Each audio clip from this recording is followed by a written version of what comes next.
I was doing the Esther fast, broke it after like hour 44 with some bread. I had some za'atar bread. Listen, God forgive me, okay? I did my best, and then I finished the fast off and completed it this morning. So I went 44 hours, and then I continued on until the next, whatever, until 72. I can't do math right now. It's hot out here.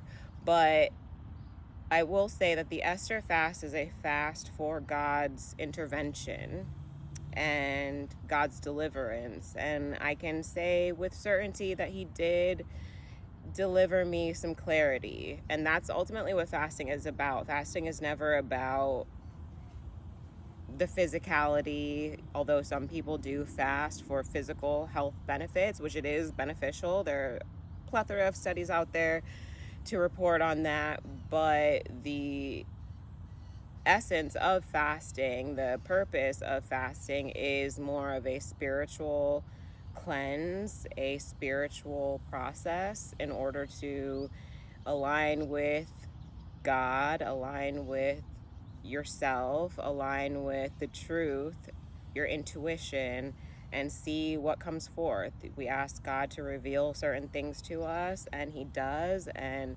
whether that's in immediate relief of whatever situation you're going through, or He sends us a sign like these 3 blue jays that just happen to pop up while I am delivering this message. That, to be honest, I'm feeling a little, I won't say down today, but I think maybe it was from the fast. My energy is just very low, so I'm not necessarily feeling like myself. But again, we have to push through.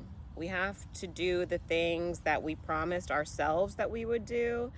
And ultimately, at the end of the day, it doesn't matter if you let other people down or, don't fulfill your promise to them. Well, it does matter. I take that back. What I mean is that we owe it to ourselves to keep the promises that we made to ourselves. Because if we can't even keep the promises that we made to ourselves, how can we keep promises to other people? So that is what I mean when I say we have to continue to push through on the thing that we know in our hearts that we are called to do, that we set out to, that we just feel so intuitively, instinctively. If a day goes by and I don't do this thing, I feel like I'm a failure, regardless of what the outer world sees or perceives. I feel like if I don't do this, that I'm a failure. And that leads me back to 99 Reasons to Love You, my book, which I wrote, as you know, during the pandemic. The link is available to purchase. And in addition to God's timing, that God is incredibly annoying. And He knows this. She knows this, okay? So I'm not saying anything controversial that I haven't said to them already, all right? But God is incredibly irritating, because when He does put something on your heart to do, He's not going to let up. And that's how you know. Because with this book was written over the course of a year. I landed in LA literally December 1st, 2020. I started writing the book January 2021. And then I finished the first draft the following year, January-ish, February-ish of 22.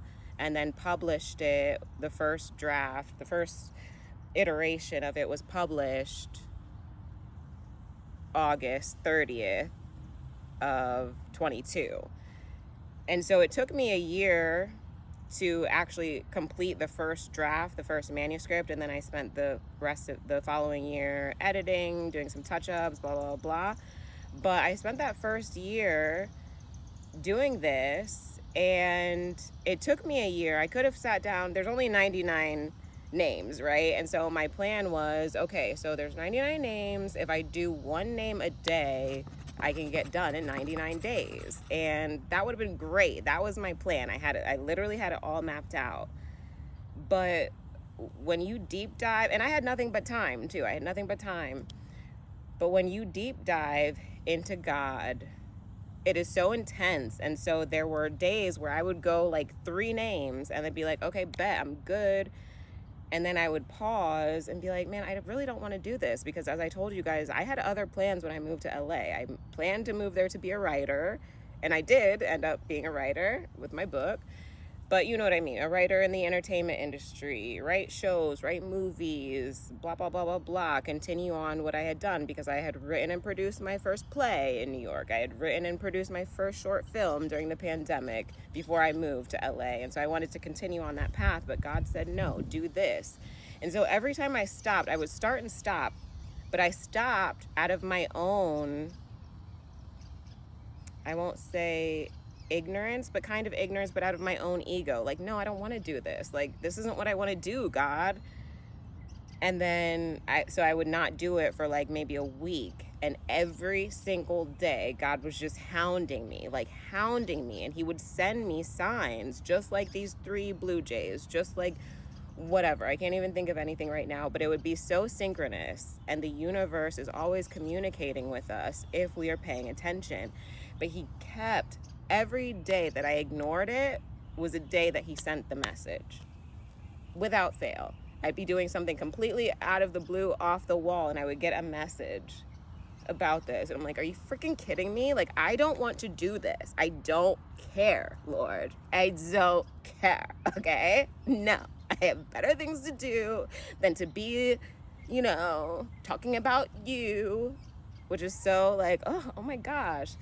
But when you think about it, people do feel some type of way when you talk about God, because they're like, well, you're not all high and mighty. You're not perfect. You've done this. You've done that. And especially Muslims, well, I won't say especially Muslims, but Muslims in particular, only speaking from experience because I am Muslim, but I know from my Christian friends that has happened in the church too. But you get the judgment, like, oh, you don't wear hijab. Oh, you're black. Are you really a Muslim? Did you convert? Like, I literally got that since I was a kid. Did you convert? Oh, you're not a real Muslim because you're black. Like, I'm a real Muslim because I was born Muslim and my parents are Muslim and yada, yada, yada, and so on and so forth, okay? Like, can we get over this in 2020? 2025? Yes, in the 2020s, can we get over this? Can we get over this from now on, okay? If you are an Arab, if you are an Indo-Pak, if you are whatever, and you are Muslim, and you happen to meet a black who is also Muslim, stop asking them if they are born Muslim. Stop asking them if they know what their name mean. Yes, they know what their name mean, okay?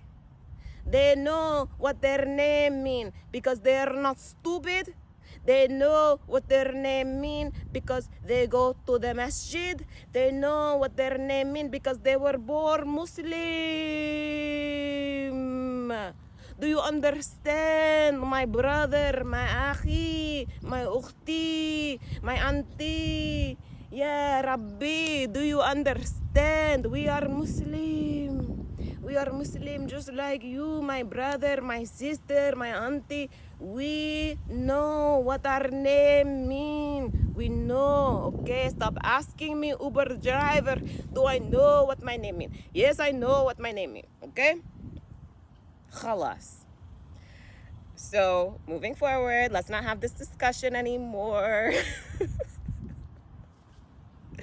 What was I even talking about? I was talking about God being irritating and continuing to push me to do what I did not feel like doing. And that's what it's about. That's how you will know that you are on your mission. That's how you'll know if and when you need to continue to push through, is because God keeps talking to you. And even though you may not see evidence of the promise, so to speak, in 3D, you know in your heart of hearts, like you can see it in your mind, you feel it in the universe because it is happening concurrently in a parallel universe. It's happening right now, so you feel it. And especially when it's close, it's like every single everything is buzzing right now. Everything is buzzing. I can feel it, and I just don't see it yet. The power of yet. And we must continue.